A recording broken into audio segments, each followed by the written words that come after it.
أعوذ بالله السميع العليم من الشيطان اللعين الرجيم. بسم الله الرحمن الرحيم.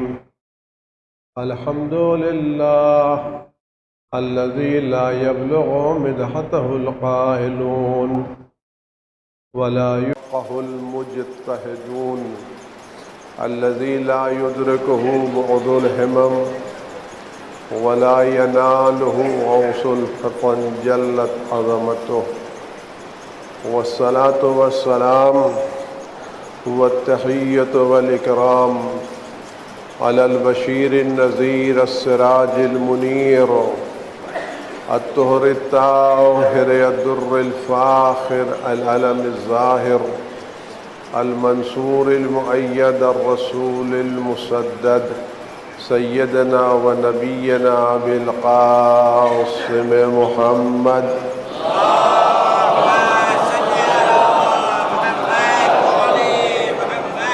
وآله الطيبين الطاهرين المعصومين المظلومين الذين أذهب الله عنهم الرجس وطهرهم تطهيرا.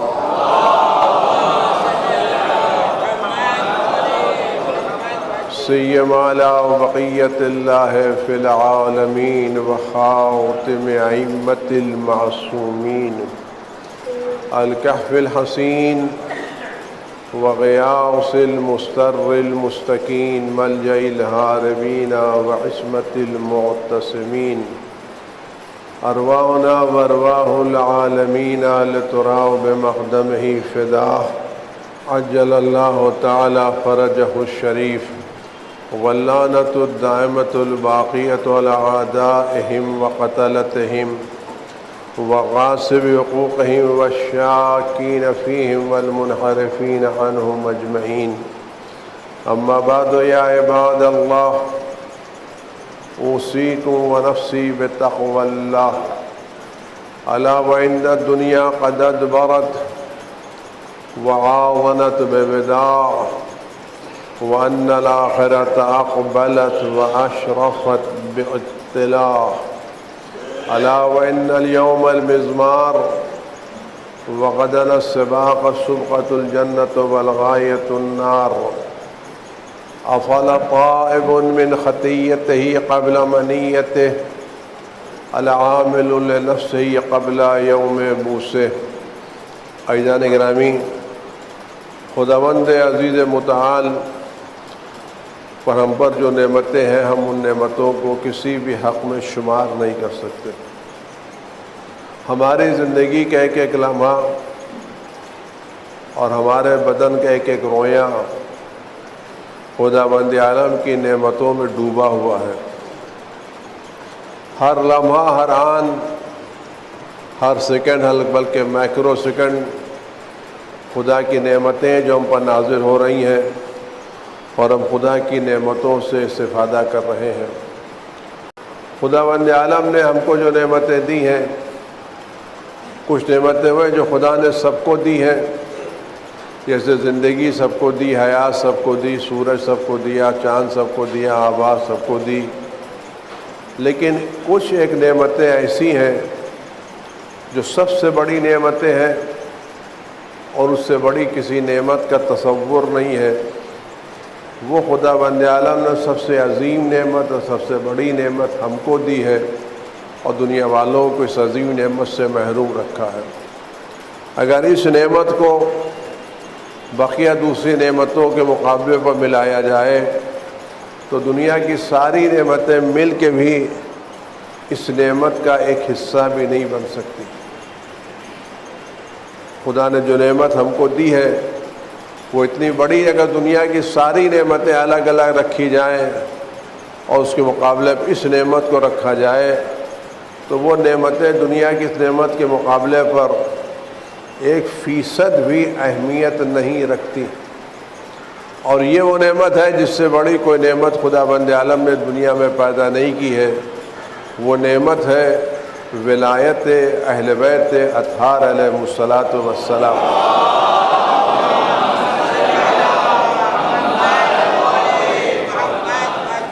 روایتوں میں جملہ ملتا ہے کہ اہل بیت علیہ السلام کی محبت کا دریا خدا نے زمین پر جاری نہیں کیا ہے، یہ دریا آسمان میں بہہ رہا ہے، اور جب کوئی علی والا دنیا میں پیدا ہوتا ہے تو خدا وجل اس دریا کا ایک قطرہ اس کے وجود میں شامل کر دیتا ہے۔ لہٰذا یہ نعمت ولایت، نعمت محبت اہل بیت، نعمت امامت اہل بیت اتنی بڑی نعمت ہے کہ جس نعمت کے مقابلے باقی ساری نعمتیں کوئی حیثیت نہیں رکھتی۔ یہ نعمت ہم کو جہنم کی آگ سے بچاتی ہے، ہمارے اعمال کو قبول کراتی ہے، اور سب سے بڑی چیز یہ نعمت ہم کو دنیا میں وہ زندگی کا طریقہ سکھاتی ہے جو دنیا میں کسی کے پاس نہیں ہے۔ آج آپ غور کریں، آج اخبارات آپ اٹھا کر کے دیکھیں، سوشل میڈیا پہ جائیں، الیکٹرانک میڈیا پہ جائیں، پرنٹ میڈیا پہ جائیں، ساری دنیا میں جائیں، آپ ہر طرف فساد، بربادی، تباہی، قتل و غارت گری نظر آتی ہے، اور کہیں سے بھی آپ کو کوئی اچھی خبر نہیں ملتی۔ وہ تمام لوگ جن سے اچھائی کی امید ہوتی ہے وہی موت کے سوداگر ثابت ہوتے ہیں۔ اچھائی کی امید ہوتی ہے، غارت گری نظر آتی ہے، اور کہیں سے بھی آپ کو کوئی اچھی خبر نہیں ملتی۔ وہ تمام لوگ جن سے اچھائی کی امید ہوتی ہے وہی لوگ خرابی پیدا کرتے ہیں، جن سے زندگی کی امید ہوتی ہے وہی موت کے سوداگر ثابت ہوتے ہیں۔ ہر طرف دہشت گردی، ہر طرف پریشانی، اور اس دہشت گردی پریشانی نے دنیا کی جو حالت بتا دی ہے، آپ دیکھیں کیا حالت ہے دنیا کی۔ قتل و غارت عام ہے، فقر و فاقہ عام ہے۔ دنیا جتنی ترقی کرتی جا رہی ہے اتنا ہی فقیری بڑھتی چلی جا رہی ہے۔ ٹیکنالوجی جتنا آگے بڑھتی چلی جا رہی ہے اتنا فسادات اور آگے بڑھتے چلے جا رہے ہیں۔ کل یہ CCTV کیمرہ نہیں تھا، سیٹلائٹ نہیں تھے، اتنی چیزیں نہیں تھیں، لیکن اس کے باوجود اتنا فتنہ، اتنا فساد، اتنی قتل و غارت گری نہیں تھی۔ لیکن آج ہر ایک چیز آپ کی سوئی بھی پتہ لگائی جا سکتی ہے، لیکن اس کے باوجود قتل و غارت گری کا جو ماحول آج گرم ہے وہ کل گرم نہیں تھا۔ جو فسادات آج ہو رہے ہیں وہ فسادات کل نہیں تھے۔ آج جو فقیروں کی تعداد بڑھتی چلی جا رہی ہے وہ کل نہیں تھی۔ کل زمین سے غلہ اگتا تھا 1 ٹن، آج اسی زمین سے ٹیکنالوجی کی بنا پر غلہ 10 ٹن اگ رہا ہے، لیکن پھر بھی غریبی ہے جو جانے کا نام نہیں لیتی، فقیری ہے جو ہٹنے کا نام نہیں لیتی۔ ٹیکنالوجی بڑھ رہی ہے، علم بڑھ رہا ہے، پیسے بڑھ رہے ہیں، سرمایہ دار بڑھ رہے ہیں۔ کبھی ہندوستان، ہر ملک میں کبھی 10 سرمایہ دار ہوتے تھے، ہر سال 4 سرمایہ دار، 5 سرمایہ داروں میں اضافہ ہو رہا ہے۔ تو سرمایہ دار بھی بڑھ رہے ہیں، دولت بھی بڑھ رہی ہے، چیزیں بھی بڑھ رہی ہے، لیکن غریبی ہے جو کم ہونے کا نام نہیں لے رہی۔ کل اتنے سرمایہ دار نہیں تھے لیکن غریبی اتنی تھی، آج تو سرمایہ داروں کی فہرست بڑھتی چلی جا رہی ہے۔ ہندوستان بھی دنیا کے بڑے سرمایہ داروں کی فہرست میں شامل ہو چکا ہے، لیکن پھر بھی جو غریبی ہے، آپ کسی رنگی زمین پر سوتے ہوئے لوگ بھی نظر آ رہے ہیں۔ یہ بھی تو کسی ماں باپ کی اولاد ہے، ان کو بھی تو کسی نے پالا ہوگا۔ یہ ہیں یا نہیں، بڑھ رہے ہیں یا نہیں بڑھ رہے ہیں؟ وجہ کیا ہے؟ ان کے پاس، لیکن آج ہم اکیلے وہ ہیں جو ہم ان تمام حالات میں گرنے کے باوجود، بے سہارا ہونے کے باوجود، ہر طرح کے حالات سے دوچار ہونے کے باوجود، ہم کبھی بھی دنیا کے بارے میں، مستقبل کے بارے میں مایوس نہیں ہیں۔ امید، اور وہ بھی حقیقی امید، وہ چیزیں جو انسان کی زندگی کو زندگی دیتی ہے، اطمینان دیتی ہے، سکون دیتی ہے۔ مایوسی انسان سے زندگی کے مزے کو چھین لیتی ہے۔ اگر امید ہے تو زندگی کا مزہ ہے، مایوسی ہے تو زندگی کا مزہ ختم ہو جاتا ہے۔ آپ سے اس بات پر غور کریں، کس طرح سے امید انسان میں زندگی کے گل کھلا دیتی ہے، پھول کھلا دیتی ہے، انسان کو اطمینان بخش دیتی ہے، اور کس طرح سے مایوسی انسان کو پریشان کر دیتی ہے۔ آپ کے گھر میں خدا نخواستہ ایک مریض ہے، اس کی حالت غیر ہے، بلڈ پریشر ہائی ہے، شوگر لو ہے، ہارٹ بیٹ بڑھی ہوئی ہے، آپ دیکھ رہے ہیں کہ بس چند لمحوں کے مہمان ہیں۔ آپ اسپتال میں لے کے جاتے ہیں، ڈاکٹر اس کو ٹیسٹ کرتا ہے، اس آپ سے کہتا ہے گھبرانے کی کوئی بات نہیں، ٹھیک ہو جائیں گے۔ یہ ٹھیک ہونے کی امید، ایک جملہ جو ڈاکٹر کہتا ہے گھبرانے کی کوئی بات نہیں، ٹھیک ہو جائیں گے، آپ مت گھبرائیے، امید رکھیں ٹھیک ہو جائیں گے، اس ایک جملے سے گھر کا پورا ماحول بدلتا ہے یا نہیں بدلتا؟ چہرے پہ خوشی آتی ہے نہیں آتی؟ گھر کا ٹینشن دور ہوتا ہے نہیں ہوتا؟ ابھی ڈاکٹر نے دوا نہیں دی ہے، کہا گھبرانے کی کوئی بات، ٹھیک ہو جائیں گے، کوئی بہت بڑی بیماری نہیں ہے، ٹھیک ہو جائیں گے۔ اس ایک جملے سے پورے گھر والوں کا ماحول بدل جاتا نہیں بدلتا؟ وہ غمزدہ ماحول خوشی کے ماحول میں تبدیل ہوتا ہے نہیں ہوتا؟ وہ بلڈ پریشر نارمل ہوتا ہے نہیں ہوتا؟ وہ پورے گھر کی فضا بدلتی نہیں بدلتی؟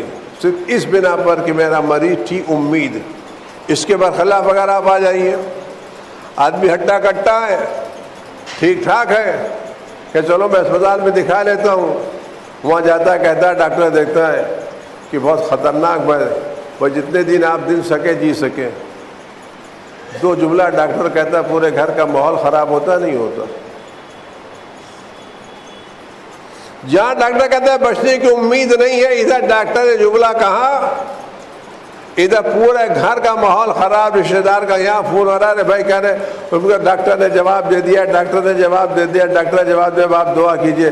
جہاں جہاں فون جا رہا سب پریشان ہے، کوئی فریادی محتم کر رہا ہے، کوئی نوحہ کر رہا ہے، کوئی دریا، تو یہ سب لگے ہوئے، سب پورا ماحول ایک مایوسی نے خراب کیا نہیں کیا؟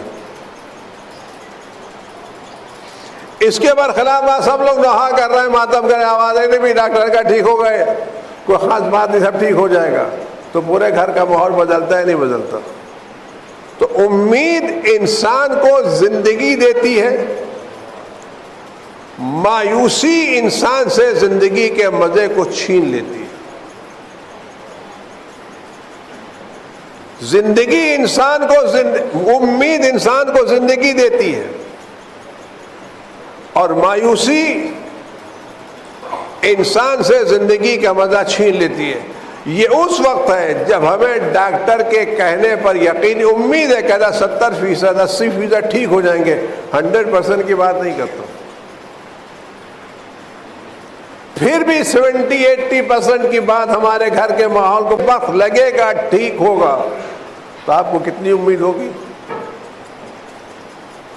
آج ہم اس دنیا میں ہیں، دنیا کے حالات کو دیکھ کر کے ساری دنیا مایوس ہے کہ حالات بدلیں گے یا نہیں بدلیں گے، آنے والا زمانہ اور خراب آئے گا۔ ہم اکیلے ہیں، کہتے ہیں آنے والا زمانہ خراب نہیں آئے گا، ہم ایک ایسے کو رکھتے ہیں جو زمانے کو بدل کے رکھے گا۔ ہم دنیا کے مستقبل کے بارے میں مایوس نہیں ہیں، نہ صرف مایوس نہیں ہے بلکہ ہم دنیا کے مستقبل کے بارے میں یقین رکھتے ہیں یہ دنیا کا رنگ ایک دن ضرور بے ضرور بدلے گا، یہ فقیری دور ہوگی، یہ بے گھر والوں کو گھر ملے گا، یہ بے سکونی دور ہوگی، یہ غربت کا خاتمہ ہوگا۔ کوئی زمین پر اس زمانے میں بھیک مانگنے والا نہیں ملے گا۔ یقین ہے ہمیں ایک دن آئے گا کہ اس پوری زمین پر ایک جگہ بھی ایک آدمی آپ کو ہاتھ پھیلا کر کے بھیک مانگنے والا نہیں ملے گا۔ یہ ساری فقیریاں دور ہو جائیں گی، اور جو بھیک نہیں مانگے گا، آج اگر لوگ بھیک مانگ رہے ہیں تو کچھ تو وہ ہیں جو واقعاً مجبور ہے، محتاج ہیں، اور کچھ کی عادتیں پڑی ہیں۔ یہ سارے لوگ جو ہاتھ پھیلائے کھڑے رہتے ہیں سب کے سب محتاج نہیں ہیں، عادتیں کہ جب آسانی سے مل رہا ہے تو کام کرنے کی کیا ضرورت۔ میں نے اخبار میں قصہ پڑھا جیسے بمبئی کا کہ ایک چوراہے پر ایک عورت بھیک مانگ رہی تھی، ہاتھ پھیلا کر کے، اچھی خاصی تھی، تو کسی نے کہا بھائی تم بھیک کیوں مانگ رہی ہو، تم تو اچھی خاصی کام کر سکتی ہو۔ کہنے کہ آپ مجھے دلانے میں چھوڑ دوں۔ کہا کیوں؟ کہا مجھے روزانہ اس چوراہے سے 500 روپے ملتے ہیں اور شام کو مجھے ایک آدمی بریانی لا کے دے دیتا ہے، آپ مجھے مہینے میں 15,000 روپے بریانی دے دیے، میں بھیک مانگنا چھوڑ دوں گی۔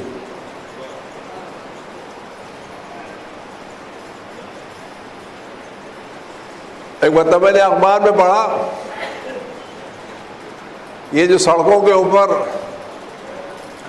اسٹیشنوں کے اوپر بھیک مانگتے ہوئے لوگ ملتے ہیں، تو اخبار میں پڑھا کہ ایک بندہ کہا کہ بھائی تم صبح یہاں بھیک مانگتے تھے، شام کو وہاں، کہہ لیں کہ ہاں میں نے لڑکے کی شادی کی تو دوسری جگہ اپنے داماد کو دے دی ہے۔ آپ کو ایسے موقع پر ہمیشہ ایک طرح کے بھیک مانگنے والے ملیں گے، اور یہ جگہ بکتی ہیں۔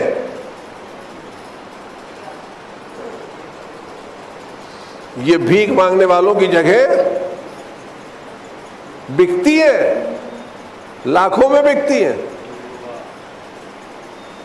تو ایسے بھی بھیک مانگنے والے ہیں، لیکن ایک دن ایسا آئے گا کہ لوگوں کی نیتیں اتنی سیر ہوں گی، اتنی سیر ہوں گی، اتنی سیر ہوں گی کہ جب کوئی آدمی غلہ مانگنے کے لیے آئے گا، مجھے چاول چاہیے، گیہوں چاہیے، آٹا چاہیے، ضرورت کی چیزیں چاہیے، تو یہ نہیں پوچھا جائے گا کتنا چاہیے، کہ وہ دیکھو سامنے ڈھیر لگا ہوا ہے، تم اس میں جتنا دل چاہے لے جاؤ، یہ آٹا رکھا، یہ گیہوں رکھا، یہ چاول رکھا، یہ تیل رکھا، یہ رکھا، جو دل چاہے جتنا دل چاہے تم لے جاؤ، کوئی دیکھنے والا نہیں، کوئی ٹوکنے والا نہیں، کوئی روکنے والا نہیں، لیکن لینے والا اتنا لے گا جتنی اس کی ضرورت ہوگی، ضرورت سے زیادہ نہیں لے گا۔ یہ نیتوں کا سیر ہونا،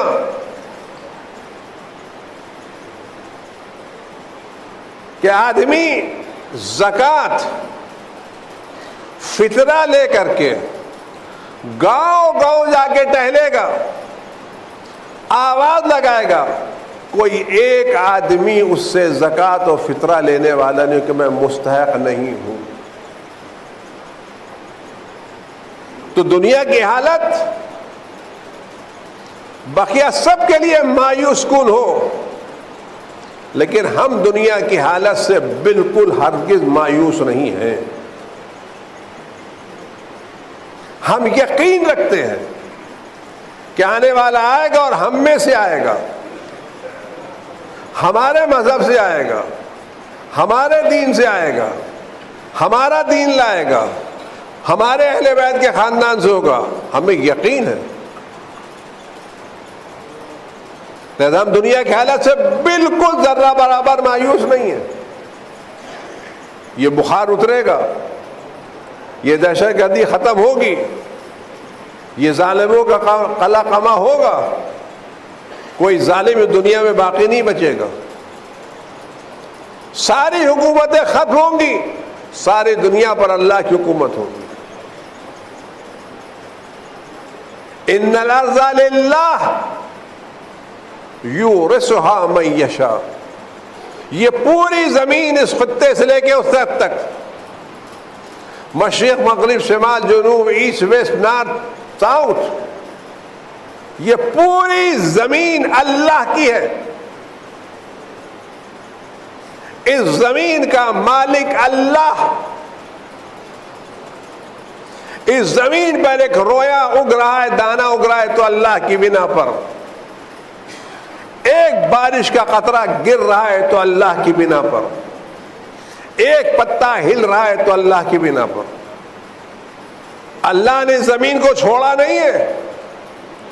دنیا کی کوئی طاقت زمین کی ملکیت کو اللہ سے سلب نہیں کر سکتی. یہ دنیا کا مکان نہیں ہے کہ آپ زبردستی آ کے مالک مکان کو گھر سے باہر نکال کے پھینک دیجئے. یہ ملکیت اللہ کی ہے.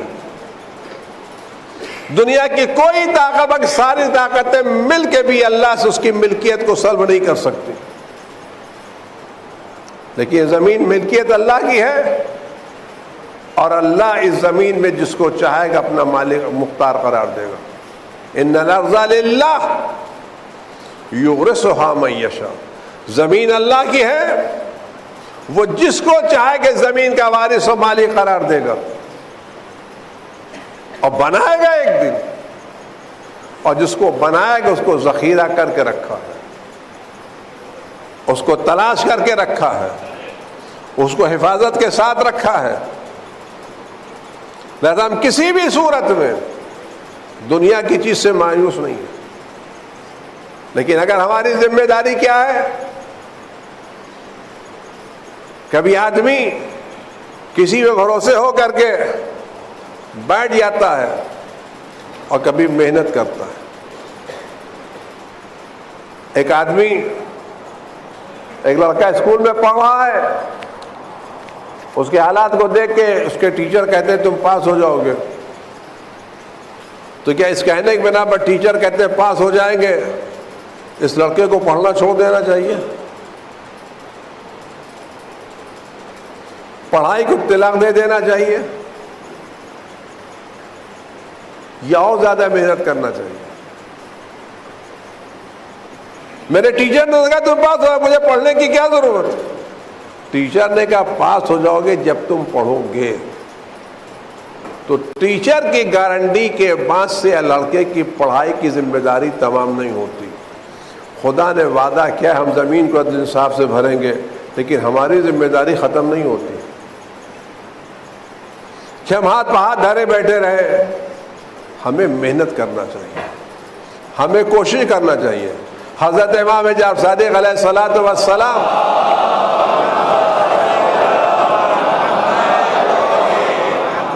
کی روایت ہے کہ فرعون نے بنی اسرائیل کو بہت ستایا. فرعون خالی ایک نہیں تھا، پورا سلسلہ تھا فرعون کا. مصر کے سارے بادشاہوں کو فرعون کہتے تھے، فرعون ان کا لقب تھا. تو ان بادشاہوں نے بہت ستایا، اور بنی اسرائیل نے بھی گناہیں کی جم کر کے. خدا نے بنی اسرائیل کی گناہوں کی بنا پر، خطاؤں کی بنا پر، ناقدریوں کی بنا کے اوپر یہ طے کیا کہ بنی اسرائیل 400 سال عذاب میں رہیں گے. جب خدا کوئی نعمت دیتا آدمی قدر نہیں کرتا نا، تو عذاب الہی میں مبتلا ہوتا ہے. لَإِن شَكَرْتُمْ إِن شَكَرْتُمْ لَأَزِيدَنَّكُمْ. اگر تم شکر ادا کرو گے تو میں نعمتوں میں اضافہ کروں گا. وَإِن كَفَرْتُمْ إِنَّ عَذَابِي لَشَدِيدٌ. اگر تم نے نعمتوں کی قدر نہیں کی تو میرا عذاب بھی. اگر شکر پر نعمتیں بڑھتی ہیں تو ناقدری پر نعمتیں گھٹتی بھی ہیں. آج دنیا نے اہل بیت کی قدر نہیں کی. اس ناقدری کا نتیجہ ہے کہ دنیا آج عذاب میں مبتلا ہے. تو بنی اسرائیل نے قدر نہیں کی. خدا بند جعلہ نے بنی اسرائیل کے 400 سال عذاب معین کیا رہو گے. بنی اسرائیل کو یہ عذاب بڑا لگا.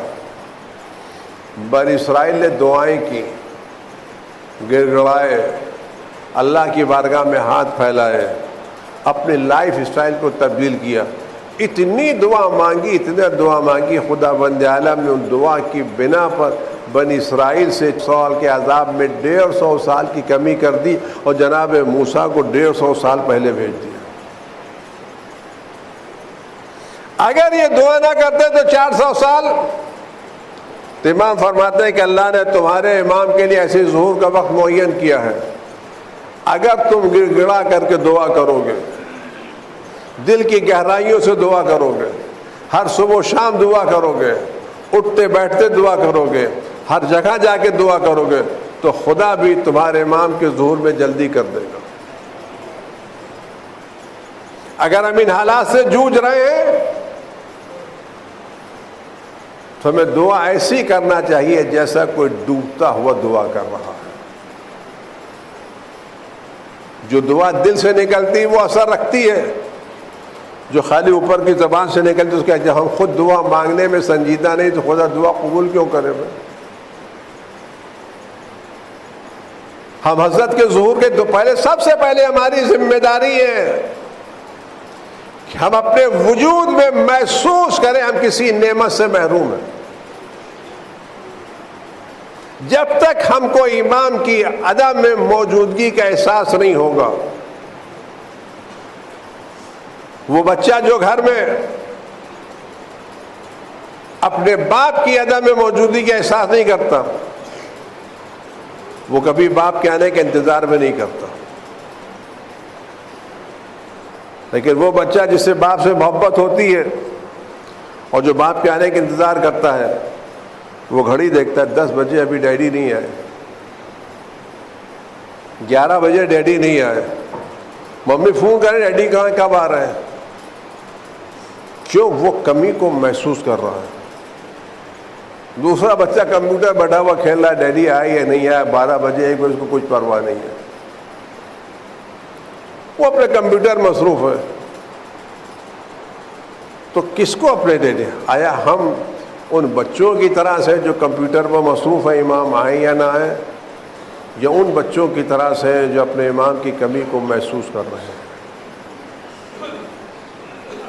اگر ہم اپنے امام کی کمی کو محسوس کر رہے ہیں تو ہماری زندگی کا انداز بدلے گا۔ ہم ہاتھ اٹھائیں گے تو دعا کے لیے، سجدے میں سر رکھ کے دعا مانگیں تو اپنے امام کے ظہور کی، مکے جائیں گے، مدینے جائیں گے تو سب سے پہلے ان کے ظہور کی دعا مانگیں گے، خانہ کعبہ کو دیکھیں گے ان کے ظہور کی دعا مانگیں گے، رسول کے روضے کو دیکھیں گے ان کے ظہور کی دعا مانگیں گے، مدینے میں بیٹھیں گے اجڑی ہوئی بقیع کی قبروں کو دیکھیں گے، پروردگار بھیج دے جو قبروں کو آباد کرنے والا ہے، رسول کے روضے پر بیٹھیں گے، فرما وہ دن بھی آئے ہم تیری رسول کی مسجد میں ویسے نماز پڑھ سکیں ایسے رسول نماز پڑھتے تھے۔ کربلا جائیں گے، اگر ہمیں غم ہے، احساس ہے اپنے امام کا، تو اپنے مریض کی نہ دعا مانگیں گے نہ اپنے کاروبار کی مانگیں گے، تو زہرا کے لال کے ظہور کی دعا مانگیں گے۔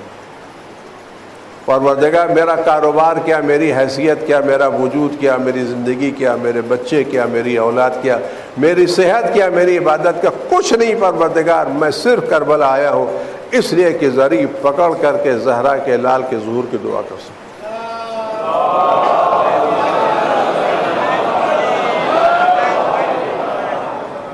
ایک جگہ مجھے ملا ہے، پڑھا میں نے کہ شب جمعہ تھی، امام کربلا میں تشریف لائے ہوئے تھے، اور ایک آدمی نے امام سے کہا مولا آپ کربلا آپ ظاہر کیوں نہیں ہوتے؟ تو امام کا دیکھو زری کے گرد کتنا مجموعہ ہے، کتنے لوگ میرے جد کی زری کو پڑھ کر دعا مانگ رہے ہیں، دیکھو ان میں سے کوئی ہے جو میرے لیے بھی دعا مانگ رہا ہے، مجمع تو بھرا ہوا ہے، زری سے لپٹے ہوئے، لیکن اس میں کوئی ہے کان لگا کے سنو، کوئی میرے لیے بھی دعا مانگ رہا ہے، کوئی صحت مانگ رہا ہے، کوئی قرض کی ادائیگی مانگ رہا ہے، کوئی لڑکی کی شادی مانگ رہا ہے، کوئی یہ مانگ رہا ہے، کوئی وہ کہ سب تو اپنے میں لگے، مجھے کون پوچھ رہا ہے؟ ہم کبھی غور کریں کہ واقعاً ہم نے اپنی زندگی میں کبھی اپنے امام کو یاد کیا ہے؟ ہم سب اپنے میں لگے ہوئے، جب اپنے میں لگے ہوئے تو ایسے صورت میں امام آ کے کیا کریں گے؟ امام آ کے اعلان کریں میں آ گیا، ٹھیک ہے آپ آئیے شام کو آئیے گا، فی الحال تو میں کاروبار میں جا رہا ہوں، جمعے کی نمازیں مل لیجیے، فی الحال فرصت نہیں ہے، تو ایسے تو امام آنے والے نہیں ہیں نا۔ کہ تو اپنے کاروبار میں لگے رہو، جب آئیے گا ابھی تو اس ہفتے فرصت نہیں ہے، بس ٹائٹ شیڈول ہے، آئندہ ہفتے انشاءاللہ آپ سے وقت نکال کے ملیں گے۔ تو جہاں فکر یہ ہو، جب تک ہم اپنے وجود میں امام کے وجود کی تشنگی محسوس نہیں کریں گے، ان کی کمی کو محسوس نہیں کریں گے، جس طرح سے بیٹا اپنی ماں کے فراق میں ہوتا ہے، جب تک ہم اس طرح کا فراق محسوس نہیں کریں گے، اس وقت تک خدا کی بارگاہ سے قبولیت کے دروازے نہیں کھلیں گے۔ سرسری لفظ سے دعا کرنے سے کام نہیں، دل کی گہرائی سے تڑپ کے دعا مانگے۔ اگر واقعی ہماری دعاؤں میں تڑپ پیدا ہو جائے، خلوص پیدا ہو جائے، تو آپ یقین جانیے خدا بند عالم ہمارے امام کے ظہور میں جلدی کا مطلب اتنا تو ہم کر سکتے ہیں کہ اپنی دعاؤں میں تڑپ پیدا کریں، خلوص پیدا کریں، آنکھوں میں آنسو لا کے دعا مانگیں۔ کہیں بھی جائیں، کربلا جائیں، مشہد جائیں، کہیں بھی جائیں، جب نظر پڑے تو پروردگار ایک زیارت امام کے ساتھ، ایک مقام امام کے ساتھ، امام کے ظہور کی پہلی دعا، تاکہ ہمیں پتہ تو چلے ہم کسی کے آنے کا انتظار کر رہے ہیں۔ ہم کسی بھی صورت میں اس دنیا کے حالات سے مایوس نہیں ہیں، ہمیں یقین ہے یہ حالات بدلیں گے اور یقیناً بدلیں گے، اور ہمارا امام آ کے ان حالات کو بدلے گا۔ اعوذ باللہ السمیع العلیم من الشیطان الرجیم، بسم اللہ الرحمن الرحیم، قل هو اللہ احد اللہ الصمد لم یلد ولم یولد ولم یکن له کفوا احد۔